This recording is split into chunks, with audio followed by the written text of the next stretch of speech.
On this week's Northwoods Adventure, worm composting is one of the best ways to produce rich fertilizer for plants to grow. The process is called vermicomposting, which is a way to recycle food scraps by feeding them to your worms.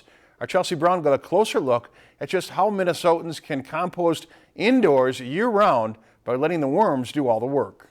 All right, ready? Yes. They are known as red wigglers. These types of worms are known for having a big appetite, reproducing quickly, and thrive in confinement to produce the perfect compost. Worms are a great way of speeding up that process, and they make great fertilizer so that next year your plantings will be even better. The worms will keep chewing, eating, and digesting all winter long for the compost to be ready in time for the spring. Perfect. Compost piles are all going to freeze up here shortly, and that means the activity stops. Nothing gets broken down until they warm up again next spring, whereas the worms will just keep eating all winter long and keep doing the job for you, and you'll have more compost in spring. Berkey discussed an easy at-home routine where it only takes a handful of worms, a bin, and the leftover food items in your refrigerator to start your own. Anything you find in the back of the refrigerator, they'll love.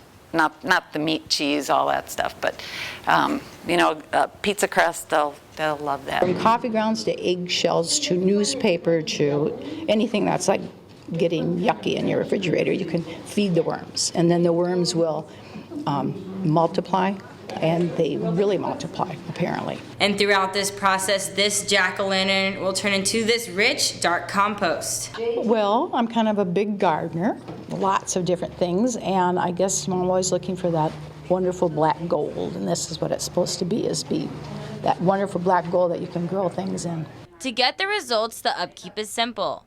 Berkey explained that feeding worms scraps for about a week and adding fresh bedding every month, the first source of compost should produce in about 3 to 6 months. It's a great way to use up your scraps, keep stuff out of our landfills, and it gives you a wonderful, wonderful product in the end, the best compost you can get. And some guests left with their very own bag of worms to get their own composting bin started. In Brainerd, Chelsea Brown, Lakeland News. If you've enjoyed this segment of Lakeland News, please consider making a tax-deductible contribution to Lakeland Public Television.